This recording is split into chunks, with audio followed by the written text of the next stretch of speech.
नए साल का उत्सव। आज नव वर्ष का पहला दिन था और तैयारियां तो एक दिन पहले से ही शुरू कर दी गई थी।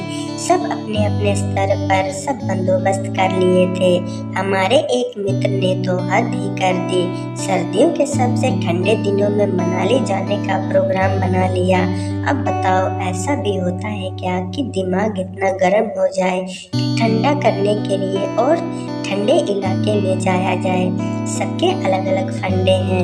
31 की शाम को देखा तो सामने वाले घर में किसी पार्टी की तैयारियां चल रही थी। किसी पड़ोसी ने बताया कि आज यहाँ जगराता है। ऐसा लग रहा था जैसे आज इनकी सारी इच्छाएं पूरी हो जाएंगी। ऐसा लग रहा था मानो सब इसी दिन का इंतजार कर रहे थे, हर काम को शुरू करने के लिए।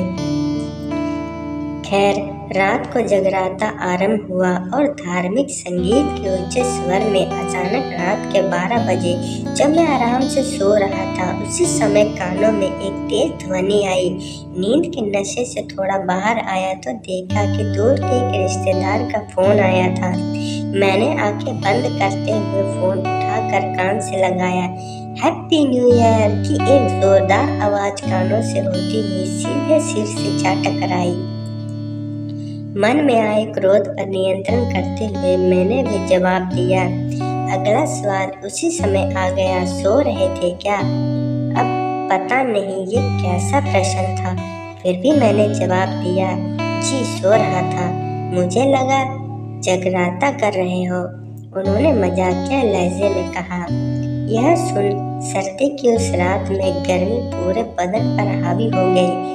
इससे पहले मैं कुछ बोलता वो बोले कि पीछे से आवाज आ रही है, इसलिए पूछा। फिर हाल चाल पूछने के बाद फोन काट दिया और फिर एक और फोन आ गया। कुछ देर तक फोन का आना बंद हुआ तो फिर से सोने की कोशिश करने लगा और सोचने लगा, अगर इतनी शिद्दत से लोग अपने काम करते तो कहां से कहां पहुंच जाते। इन्हीं ख्यालों में कब सो गया पता ही नहीं चला। सुबह उठा तो टीवी में देखा नव वर्ष के आगमन का उत्सव दिखाया जा रहा था। मैंने देखा कि ढेर सारी आतिशबाजियां की गई, पर कहीं भी वो लोग नहीं दिखाई दिए जो दिवाली या दशहरा के दिन वायु प्रदूषण की दुहाई देते हैं। शायद वो भी नव वर्ष के उत्सव में व्यस्त थे। विद्यालय में अवकाश होने के कारण मैं एक मित्र से मिलने के लिए निकला तो रास्ते में मिलने वाले हर इंसान ने हैप्पी न्यू ईयर को बम की तरह मेरी ओर उछाल दिया। मैंने भी जवाबी कार्यवाही करते हुए सेम टू यू का रटा रटाया शब्द बोल दिया।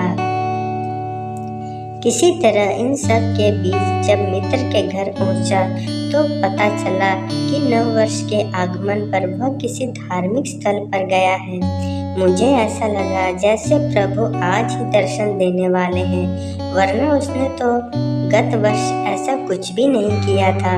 मुझे तो ऐसा प्रतीत होने लगा जैसे आज सबको कोई ऐसी बीमारी लग गई है जो बस आज के दिन ही रहेगी। तभी मेरी नजर रास्ते में खड़ी भीड़ पर पड़ी।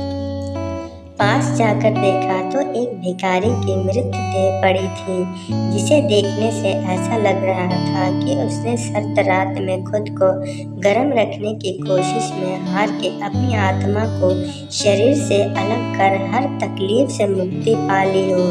न जाने वो लोग उस वक्त कहाँ थे जो अपने अन्य दिवस पर किसी धार्मिक उत्सव का चुनाव के दिनों में मुफ्त कंबल और कपड़े बांटते थे।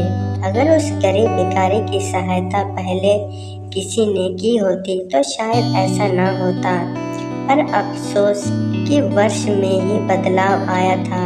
इंसान अभी भी स्वार्थी ही था और आज भी जो कुछ कर रहा था वह मात्र अपनी उपस्थिति और अस्तित्व सिद्ध करने के लिए। आज का इंसान अपनी आवाज तभी उठाता है जब उसे अपना कोई लाभ नजर आता है। यदि हम यथार्थ में नए साल का उत्सव मनाना चाहते हैं तो हमें अपना हर दिन किसी की सहायता करने, सद्भावना बढ़ाने और देश की उन्नति के लिए समर्पित करना चाहिए।